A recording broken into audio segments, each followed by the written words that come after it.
আপনি কিন্তু আমার বুকে হাত রেখে কোরআন ছুঁয়ে শপথ করছেন যে আমারে ভোটটা দেবেন। বান্দার নিজের অজান্তে করা পাপ আল্লাহ মাফ করেন, কিন্তু প্রতারণার পাপ আল্লাহ ক্ষমা করেন না।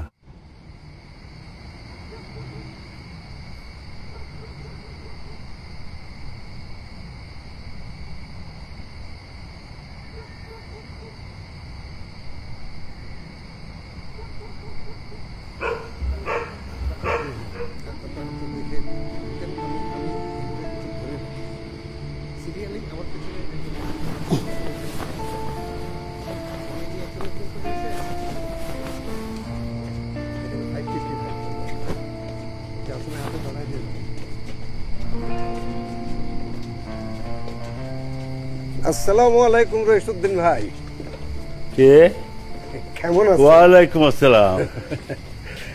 শরীরটা ভালো আছে? আলহামদুলিল্লাহ। আপনার এত রাত্রে?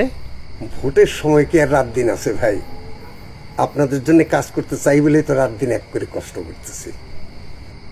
একবার যদি ভাই আমাদের ক্ষমতায় যাওয়ার সুযোগ করে দেন, আপনাদের সেবা করে দেখায় দেব কিভাবে দেশ চালাইতে হয়।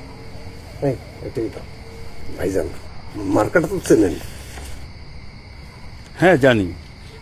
তাইলে তার কোনো সমস্যায় থাকলো না।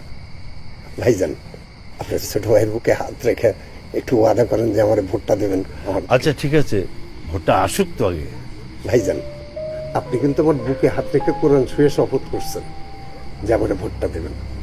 এখন যদি আপনি আমার ভোটটা না দেন, আল্লাহ কিন্তু নারাজ হবেন। আল্লাহ নারাজ হবে কেন? আমি তো কোরআন ছুঁয়ে শপথ করিনি। এই যে আপনি যখন আমার বুকে হাত রাখছেন তখন তো কোরআন ছিল। শোনান ভাই, মানুষকে এত বোকা ভেবেন না।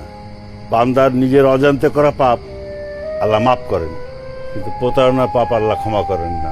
যদি না সে প্রতারিত ব্যক্তি প্রতারককে ক্ষমা করে, আর আপনারা কিনা প্রতারণা করে ভোটে জিততে চাচ্ছেন। আল্লাহ আপনাদের মাফ করুক, হেদায়েত করুক। আপনারা এবার আসতে পারেন।